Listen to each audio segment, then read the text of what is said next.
시작. 삶의 중력을 이기고. 예. 삶의 중력을 이기고. 희수 굉장히 잘 읽네. 장로님. 이게 보통 되게 당황하거든요. 그리고 성경에서 나오는 단어가 우리 말 단어에 익숙치 않아서 왜 버벅거린다 그러죠? 혀가 꼬이는 경우가 많은데, 밤새서 읽었구나. 예, 감사합니다. 그래, 오늘 삶의 중력을 이기고 라는 제목으로 하나님의 말씀을 시간 전하도록 하겠습니다. 제자훈련을 수료한 친구들은 아마 이 이야기를 한두 번 아니면 많게는 몇 번 정도 들어봤을 겁니다. 제가 제자훈련을 시작하기에 앞서 늘 이야기를 어떤 기수이든지 간에 동일하게 이야기를 합니다. 경건이 맨 처음에 굉장히 힘들 거다. 굉장히 힘들지. 해본 적이 없으니까. 해본 적이 없어요. 그래서 저는 이렇게 얘기합니다. 너희들은 지금 우주선이다.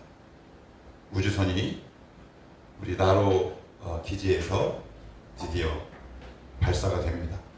그럼 어때요? 대기권 바깥으로 갈 때까지 중력의 영향을 받아요. 그죠? 그러니까 추락하고 싶은 욕구와 힘이 더 강해요. 그런데 우리는 그동안 땅에 있었단 말이에요. 이렇게 올라가 본 적이 없어요. 그래서 제자훈련 받는 우리 형제 자매들 가운데 이렇게 얘기합니다. 목사님 도저히 힘들어서 못하겠어요 라고 이야기를 하는 친구들도 있어요. 저는 그럴 때마다 이렇게 얘기합니다. 너 혼자 힘으로는 당연히 못하는데 네가 못하는 이유는 에너지가 부족하다. 한번 우리 우주선을 머리에 그려봅시다. 우주선은 크기도 크지만 보통은 2개 혹은 3개의 연료로 구성되어 있더라고요. 한번 여러분들 이미지 검색을 해보시면 알겠지만 우주선 본체가 있고요. 그 위나 옆에 보조 연료가 있습니다. 그러면 어느 정도 이렇게 쭉 가다가 이렇게 보조 연료통이 탁 하고 떨어지죠. 그러니까 추진력이 센 만큼 대기권 바깥으로 나갈 수 있어요. 처음에 하나님 앞에 나가는 것, 훈련을 받는다는 것, 대기권을 향해 올라가는 겁니다. 근데 훈련뿐만 아니라 우리의 삶도 되게 유사해요. 아예 시작하지 않는 것이 훨씬 더 편합니다. 얼마나 편한지 몰라요. 아무것도 안 해보십시오. 굉장히 편합니다. 그런데 오늘 말씀처럼 뭔가 해보려고 이렇게 올라가다 보면 왜 이렇게 방해하는 것들이 많은지 모릅니다. 힘들고 때로는 짜증나고 때로는 부담됩니다. 그래서 우리는 이렇게 결론에 이르죠. 그래, 그냥 아무것도 하지 말자. 그런 우리의 마음에 우리의 결단과 선택에 오늘 골로새서 3장에 사도 바울은 우리에게 경종을 울립니다. 그렇게 살지 마라. 그렇게 살지 마라. 이렇게 이야기를 합니다. 본문으로 들어가기에 앞서서 간단하게 골로새서라는 성경이 어떤 성경인가 짧게 요약을 하면, 일단 사도 바울이 감옥에서 쓴 서신서입니다. 일면식도 없는 골로서의 교회의 교인들과 그 교회 구성원들이 어려운 일을 당하는데 그 어려운 일이란 2가지입니다. 하나는 영지주의라는 이단, 또 하나는 율법주의입니다. 영지주의라는 말은 말 그대로 영적인 지식만을 추구하는 지식. 그래서 예수 그리스도가 어떻게 몸을 입고 이 땅에 내려와서 십자가에 달릴 수 있겠느냐, 그건 제자들의 환상이다 라는 그릇된 이론들이 그 교회 안에 이렇게 퍼져 있었어요. 2번째 어떤 것들이냐? 우리가 예수를 믿었지만 예수의 십자가 사건만으로는 완전하지 않다. 그러니 예전에 구약시대에 이스라엘 백성들이 광야 시대부터 쭉 지켜왔던 여러가지 절기, 제사, 그리고 여러가지 규례들을 잘 지켜야 우리가 구원에 이를 수 있다라는 것을 반박하기 위해서 사도 바울은 힘든 옥중 생활에서도 편지를 써내려 갑니다. 그 가운데 3장은 일종의 우리가 어떻게 이 세상에서 살아갈지, 어떤 삶의 모본 그리고 삶의 태도에 관해서 언급을 하고 있는데 먼저 우리 1절을 같이 한번 읽어보도록 합시다. 자, 1, 2절입니다. 1, 2절 시작. 그러므로 너희가 그리스도와 함께 다시 살리심을 받았으면 위의 것을 찾으라. 거기는 그리스도께서 하나님 우편에 앉아 계시느니라. 위의 것을 생각하고 땅의 것을 생각하지 말라. 1, 2절 반복되는 단어가 나오죠. 위의 것 그래요. 근데 우리는 땅에 살잖아요. 우리는 땅에 살아요. 그런데 어떻게 위의 것을 생각할 수 있겠습니까? 보여야 생각하죠. 그런데 우리가 땅에 살면서 우리에게 실질적으로 현실적으로 훨씬 더 필요한 건 제가 이야기하지 않아도 여러분들이 훨씬 더 많이 알아요. 세상에 나가보면 이 세상을 움직이는 동인 힘의 원동력은 이거구나. 여러분들은 제가 가르쳐주지 않아도 가장 빠르게 직장생활에서 아니면 남자와의 소개팅이나 자매와의 소개팅 속에서 이 세상의 경쟁력은 외모고 능력이고 돈이었구나 라는 것을 우리는 재빨리 캐치하게 됩니다. 그렇지 않습니까? 굉장히 강력한 중력을 받고 있는 거죠. 그것이 이 땅에 사는 모든 사람들, 우리를 비롯한 모든 사람들에게 예외 없는 규정이고 하나의 진리처럼 각인되어 있는 것 맞습니다. 저도 여기에 예외일 수 없겠죠. 그래서 우리는 어떻게 하느냐? 포기합니다. 왜? 현실적으로 이 말씀이 맞지 않는 것 같거든요. 이 말씀이 나에게 영향을 미치지 않는 것 같거든요.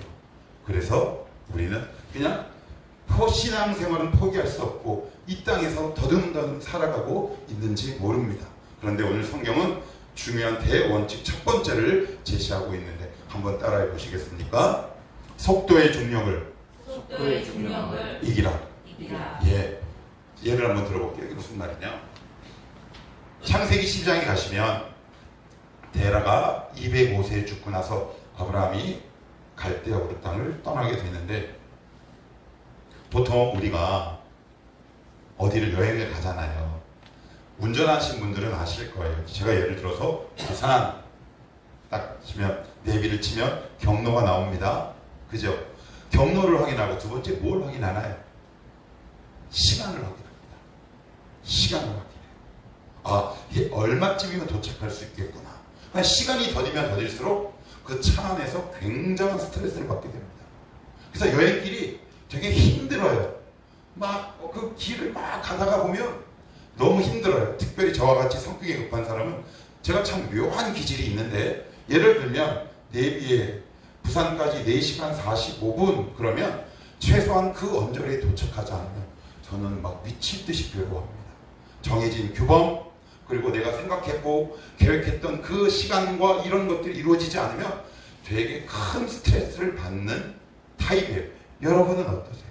그런데 창세기 12장에 보시면 하나님이 아브라함과 함께 여행을 떠나시면서 내비를 딱 찍으십니다. 그 내비에 도착해야 될 장소는 어디냐? 내가 내게 지시할 땅.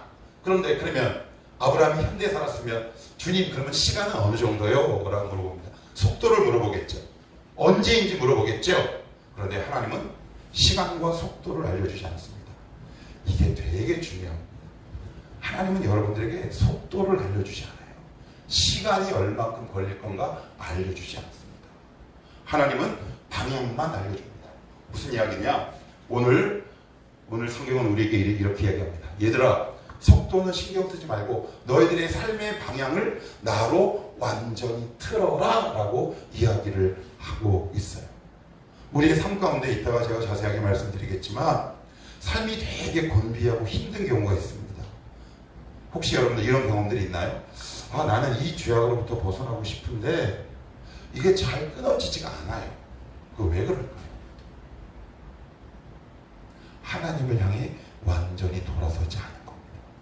방향 설정이 잘못됐어요. 우리는 속도만 생각합니다. 그러니 자꾸 뒤돌아보죠. 하나님은 방향은 알려주세요. 너 이쪽으로 와.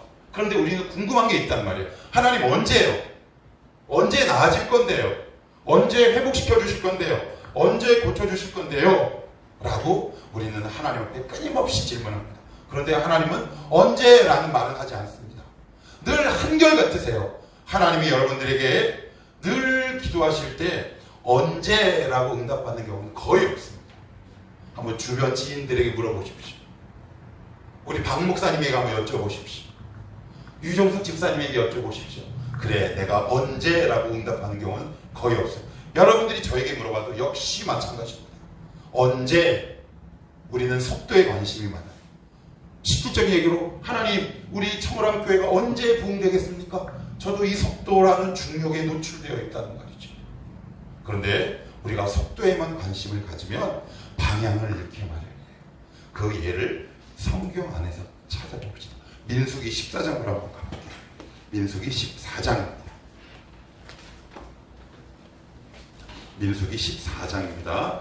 골로새서로 다시 돌아와야 하니까 골로새서를 잘 껴놓으시고 오늘 성경을 조금 왔다 갔다 해야 될 것 같은데요. 민수기 14장입니다.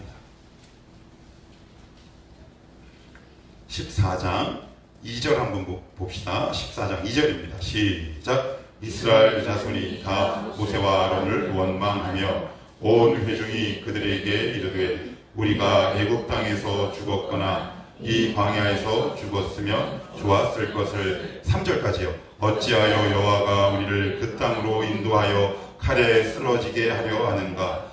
우리 처자가 사로잡히리니 애굽으로 돌아가는 것이 낫지 아니하랴. 그래요. 그들은 지금 구원받았고요. 우리처럼 신앙생활하는 사람들입니다. 그런데 그들은 속도에 관심이 많았어요. 언제 이 광야를 벗어나느냐가 그들의 초미의 관심사였습니다. 그러니 낙심이 되는 거예요. 그래서 어떻게 하느냐? 속도에 관심이 있으면, 언제에 관심이 우리가 많으면, 언제, 시간, 이런 모든 중력들을 우리가 이겨내지 못하면 우리의 영혼과 신앙에 어떤 일들이 발생하느냐? 여러분들의 삶의 방향을 틀기 시작합니다. 그렇지 않나 한번 테스트 해보시겠습니까? 아니, 테스트하지 않아도 알아요. 내가 정한 적정선, 적정시간, 응답의 때 하나님이 역사하시지 않으면, 내 속도에 하나님이 보조를 맞춰주지 않으면 우리에게 일어난 신앙의 병리 현상은 뭐냐면 이스라엘 백성들처럼 유턴하는 겁니다. 또 있습니다. 찾아보지 않을게요. 민수기 25장에 보시면 그 유명한 간음 사건이 나옵니다. 음란의 사건이 나와요. 조금만 더 가면 되는데 거기서 완전히 하나님 향해 등을 던집니다. 여러분, 우리 언제 궁금하죠? 궁금하죠? 그런데 여러분 그거 아세요? 방향을 바르게 설정하는 것이 가장 빠른 시간을 단축한다는 사실을 많은 사람들이 몰라요. 저를 비롯해. 시간은 하나님께 달려있어요. 하나님이 오늘 우리에게 요구하시는 건 하나님 언제요가 아니라 우리의 중심과 자세를 하나님께 완전히 돌리는 거예요. 완전히 이렇게 돌리는 거예요. 방향 설정을 바르게 하시는 거예요. 거기서 하나님의 역사가 일어나기 시작해요. 우리 하나만 더 찾아볼까요? 사무엘상 7장도 한번 찾아봅시다. 사무엘상 7장입니다.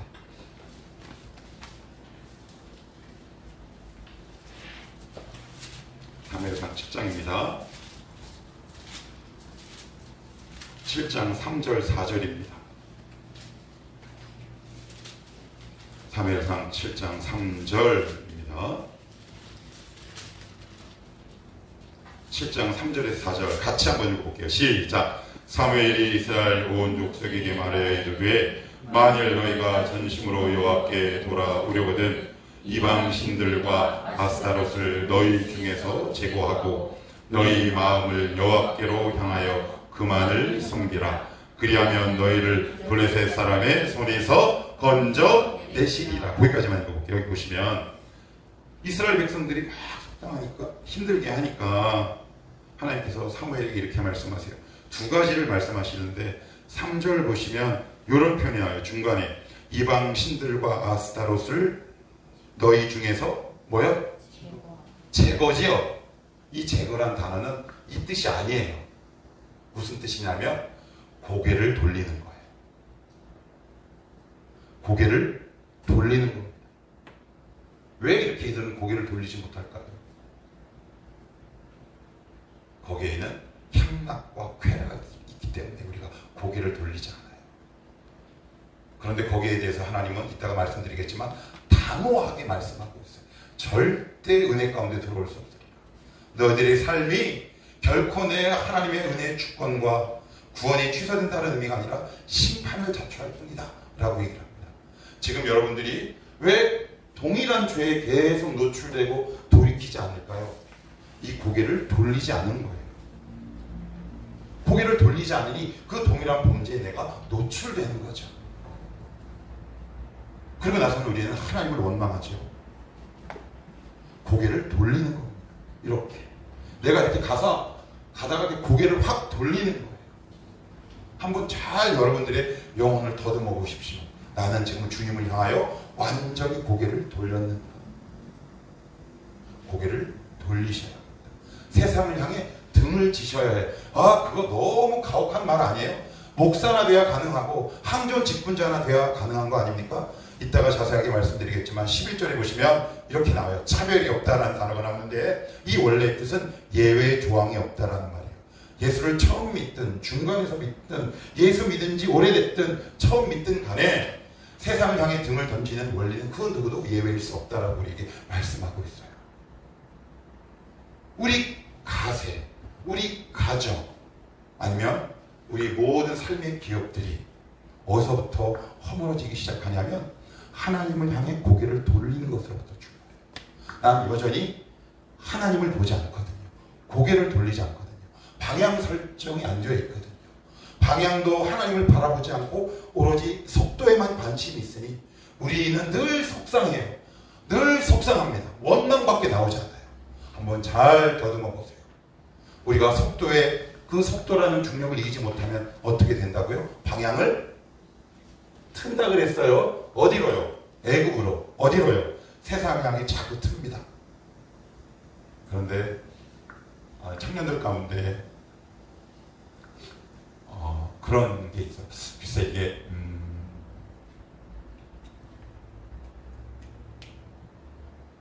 신앙생활을 하는데 뭔가 형식은 있는데 뭔가 중심이 오지 않은 애들이 있어요.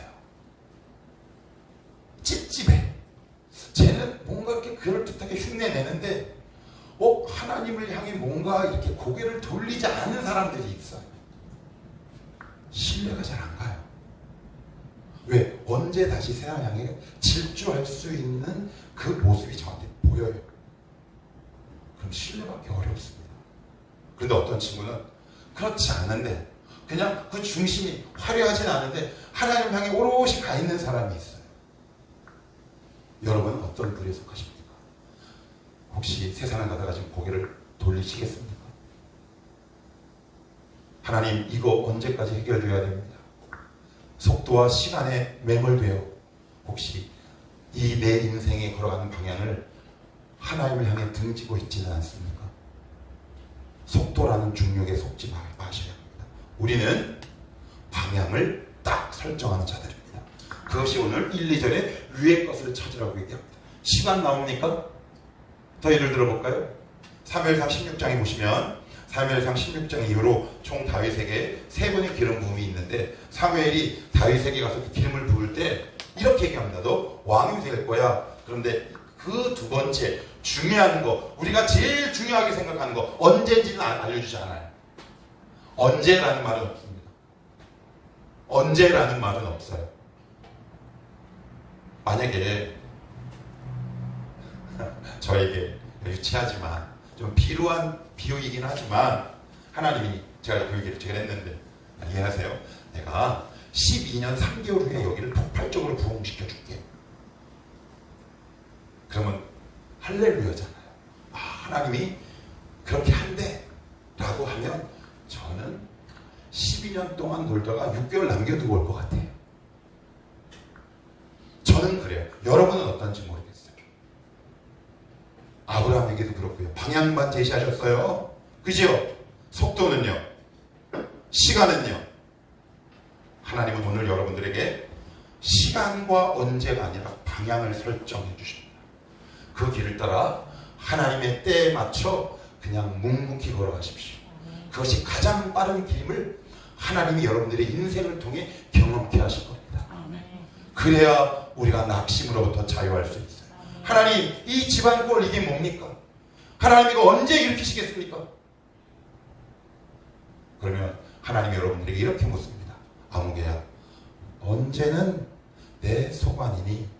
언제라고 묻지 말고 너의 중심을 바르게 나에게 향하고 있어라.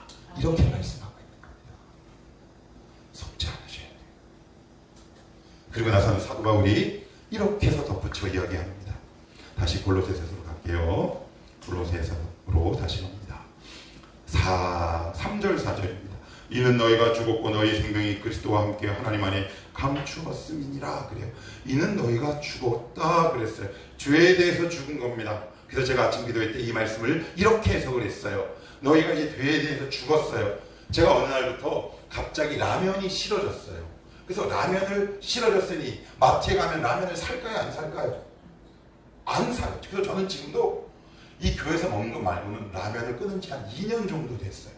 그 맛있는 라면이 어느 날 싫어지더라고요. 그런데 그 라면을 다시 먹으면 먹을 때 썩 기분이 안 좋아요. 무슨 얘기냐? 우리가 예수를 딱 믿는 순간 우리가 먹어야 될 식량이 바뀌어요. 그러면 지금 여러분들이 죄를 자꾸 반복해서 짓는 거 익숙해서 좋지만 언젠가 대가와 후과를 나에게 치르게 된단 말이에요. 바로 그 말씀이에요. 너희는 먹는 식량, 먹거리가 이미 바뀐 사람들이다. 죄에 대해서 죽었어. 그런데 지금 너희가 계속 죄 반복하지? 그러면 언젠간 거기에 대한 대가를 치를 수 있다. 그러니 고개를 돌려라 라는 말씀이고, 이어서 이렇게 이야기를 해요. 4절 3절 너희 생명이 그리스도와 함께 하나님 안에 감추어졌음이라. 그래요. 이게 무슨 말이냐? 이 말로는 하나님이 우리를 꼭꼭 숨어라, 머리카락 보인다라는 의미가 아니라 이런 의미예요. 너희가 지금 하나님 앞에서 누릴 영광과 은혜, 그리고 감사와 찬양거리들이 너희가 아직 보지 못한 게 훨씬 더 많으니 나만 믿고 따라와라는 의미가 포함되어 있는 겁니다. 그리고 나서는 사도 바울이 두 번째로 우리에게 말씀을 합니다. 이 부분도 같이 한번 읽어봅시다. 자, 먼저 5절입니다.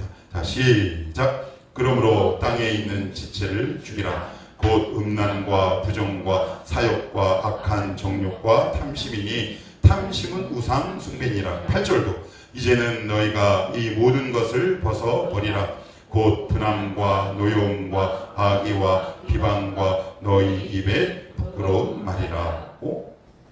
굳이 반복해서 해야 될 의미가 있을까요? 그런데 5절하고 8절을 보시면 이게 같은 게 아니에요. 5절은 뭐냐면 우리 마음속에 본질적으로 있는 죄악의 항목들을 딱 5가지로 요약해 놓은 거예요. 이건 예수를 믿고 나도 여전히 우리 가운데 존재하고 있는 것들이란 말이에요. 근데 그 가운데 하이라이트가 뭐래요? 우상 숭배래요. 우상 숭배.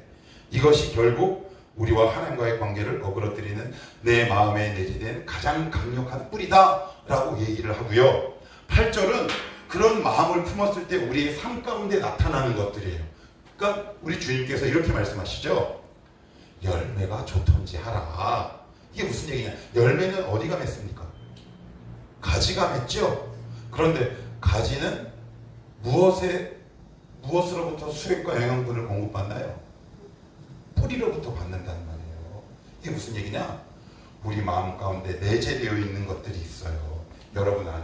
뭐 예를 들면 우리 가족력이 있듯이 예를 들어서 죄도 그런 비슷한 사람들이 있단 말이에요. 뭐 그런 말 있잖아요. 뭐 의사 집안에서 의사 나오는 경우도 있고, 알코올 중독자 집안에서 알코올 중독자가 나오는 경우도 있어요. 그 가족 가운데 우리의 DNA 가운데 이렇게 탁 심어져서 나도 모르게 윗대로부터 물려받은 죄의 뿌리들과 항목들이 있단 말이에요.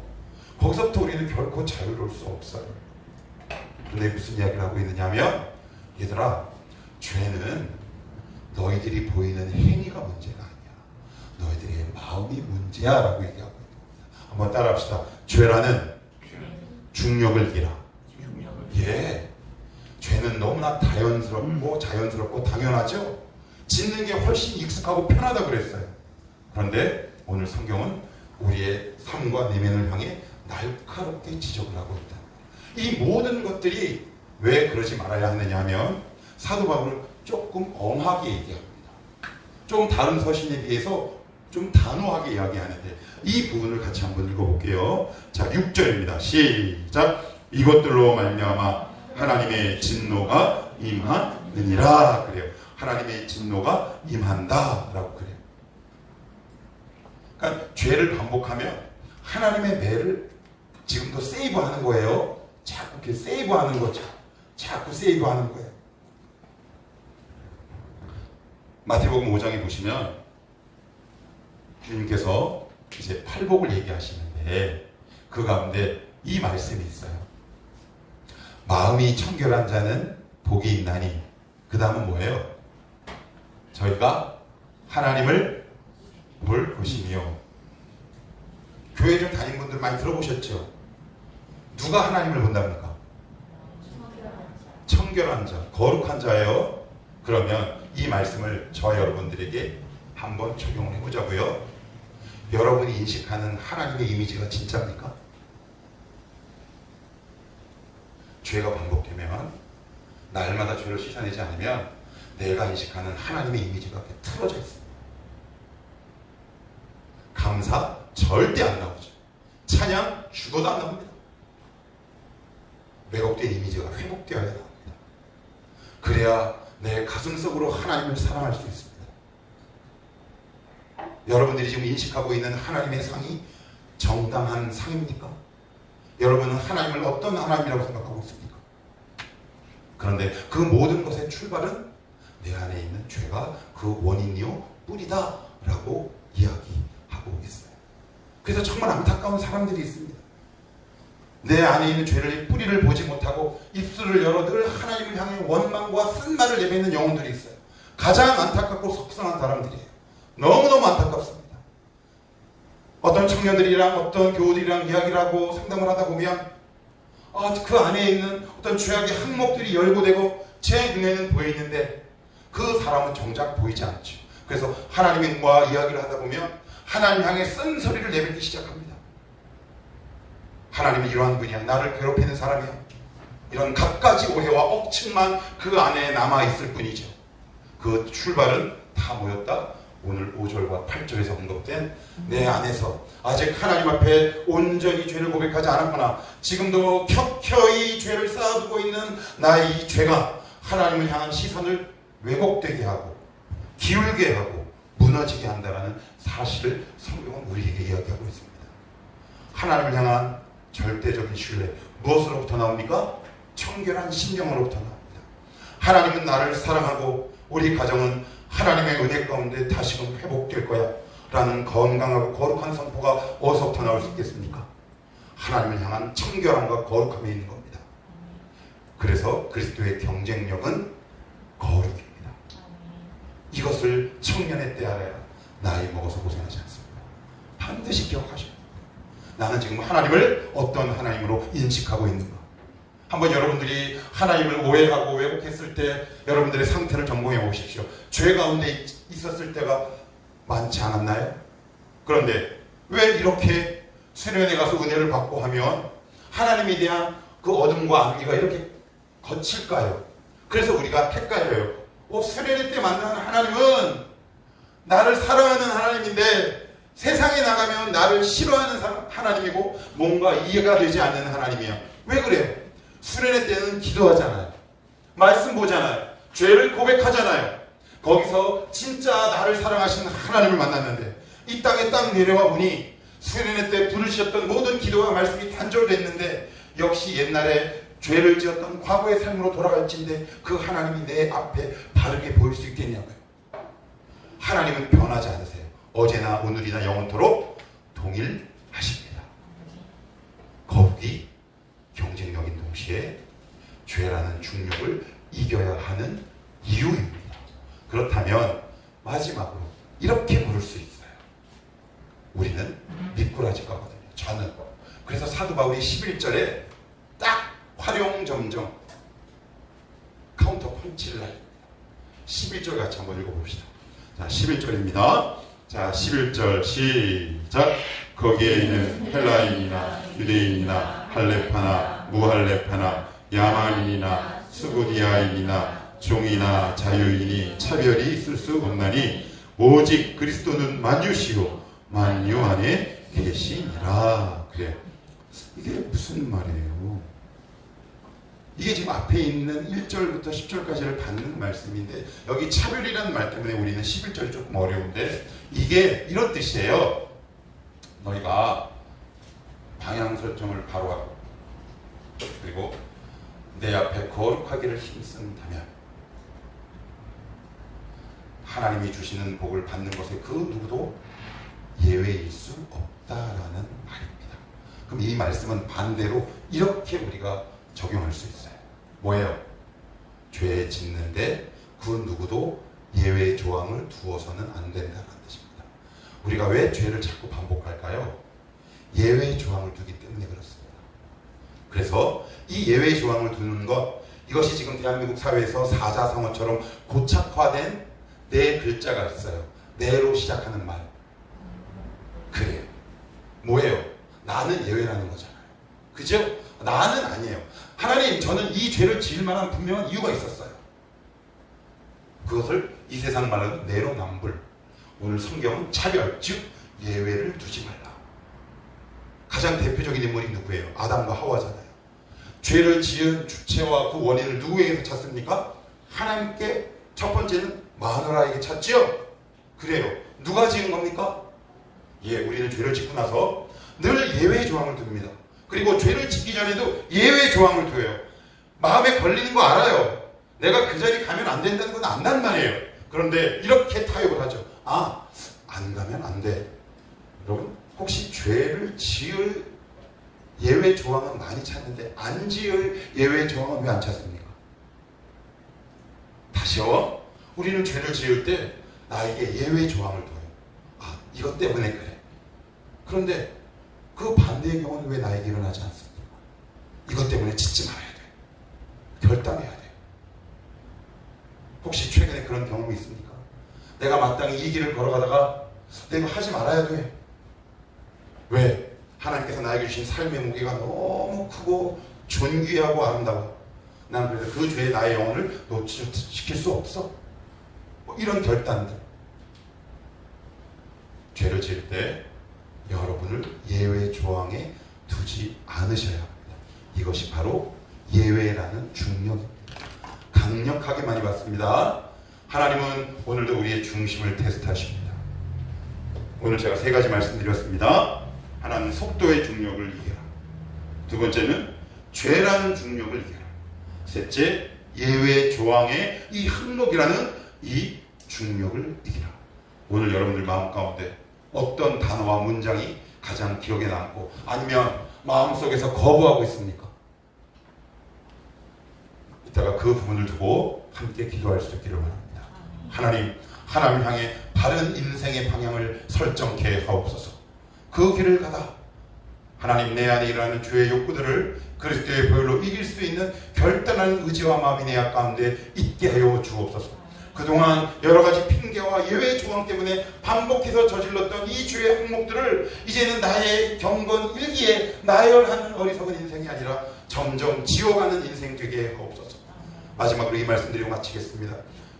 지금은 어떤지 몰라요. 제가 과천고등학교 1회인데 과천고등학교에서 우리가 흔히 말하는 스카이를 딱 2명 갔는데 그 가운데 한 아이가 우리 반이었어요. 3학년 2반이었습니다. 근데 그 친구는 특징이 있었어요. 시험이 끝날 때마다 오답 노트를 작성합니다. 지워가지고 이거 왜 틀렸어? 우리 인생에는 오답 노트가 필요합니다. 하나님, 저 이것 때문에 무너졌어요. 이것 때문에 무너졌어요. 이거 그리스도의 보혈로 이기게 하옵소서. 여러분들의 지우고 싶은 그 자리에서 그리스도의 보혈이라는 지우개로 하나 둘씩 지워갈 때 하나님이 여러분들의 인생을 그냥 내버려 두시겠습니까? 존귀하게 여러분들의 삶을 인도하시지 않겠습니까? 우리 그 하나님을 믿고 내 안에 잘못 형성되어 있고 생성되어 있는 하나님의 이미지를 그것이 진리인 줄 알고 오해하는 자들이 아니라 내 안에 있는 죄부터 그리스도의 보혈로 씻겨 내려가 하나님을 향한 건강한 이미지, 감정, 심지어는 느낌 아니면 생각 이런 것들이 여러분 영혼 가운데 바르게 세워지기를 주님의 이름으로 축복합니다.